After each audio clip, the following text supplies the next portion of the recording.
ලෝචියෝ කොහොම මේකේ ලිතරවත් පෙරලාද? ආනී ගේවනීදර කන්න තිබ්බ ගස් ලැබ මූනේ ඈ? අයියෝ අම්මේ මේක පැක් එකක්. පැක් එකක්? දැන් චූටි ඇවිල්ලා ඔය බෑය හොයද්දි මට අර ඉනෝක කෙලියගේ නැටුම තමයි නටන්න වෙන්නේ. ඒ මොකද්ද? ඇයි බං ඔබ දන්නේ නැද්ද?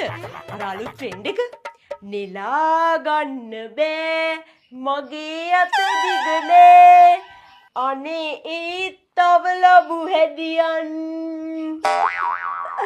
අම්මා හැබැයි ඕක කලින් නටුවා නම් අපේ අලුත් ෆිල්ම් එකේ කෑල්ලක් කරන් දෙන්න තිබ්බ මට. අලුත් ෆිල්ම් එකේ? මම අලුත් ෆිල්ම් එකක වැඩනේ. මේක මේ අම්මට කිව්වෙවත් නෑනේ.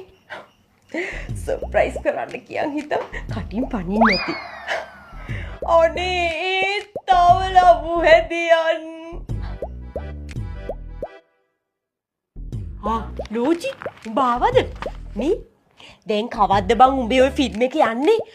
ඔන්න මම මුළු ගමටම කියලා තියෙන්නේ. ප්‍රීමියර් එක බලන්න යන්න දැන් බස් එකකුත් ලෑස්ති කරන් ඉන්නේ කට්ටිය හොඳේ. ඒ මොකටද?